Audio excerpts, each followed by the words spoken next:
आत्ताच्या घडीची एक अत्यंत महत्त्वाची अपडेट। मराठा आंदोलन 3 मार्च पर्यंत स्थगित करण्यात येणार असल्याची घोषणा मनोज जरांगे यांनी केली आहे। अंतरवाली सराटीमधला मंडप काढण्यासाठी दडपशाही सुरू असल्याचा आरोप मनोज जरांगे यांनी केलाय।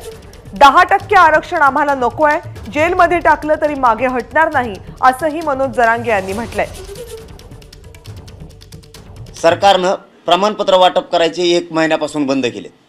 ज्यांच्या नोंदी सापडल्यात त्यांचे सरकार जाणून बुजून हायकोर्टाची तारीख आपल्याला 3 मार्च असताना अलीकडे घेतली गृहमंत्र्यानं, तिथं आपल्याशी दगाफटका केला। मान्य न्यायालयाने सांगितलं होतं शांततेत रास्ता रोको करा, तो अधिकार आहे तुमचा जनतेचा। आपण शांततेत केले तरी गृहमंत्र्यांनी गुन्हे दाखल केले। हे जाणून बुजून आपल्यावर अन्याय आहे। आणि सगळ्यात महत्त्वाचा अन्याय म्हणजे त्यांचं म्हणणं आहे यांनी 10% आरक्षण स्वीकारावं।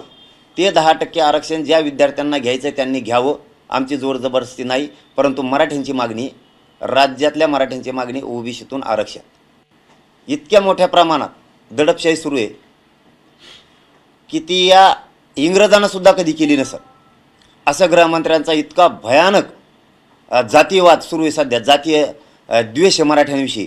ते बंदूक त्यांच्या फेसबुक त्या इंस्टाग्रामला टाकणं, ते दाखवणं, ते खुन्नस मराठ्यांविषयी दाखवणं।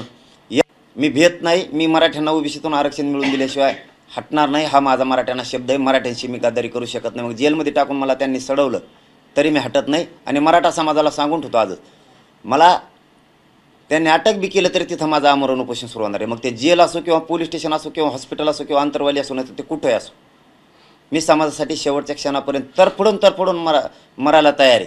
परंतु मी हटायला तयार नाही। एबीपी माझा, उघडा डोळे बघा नीट।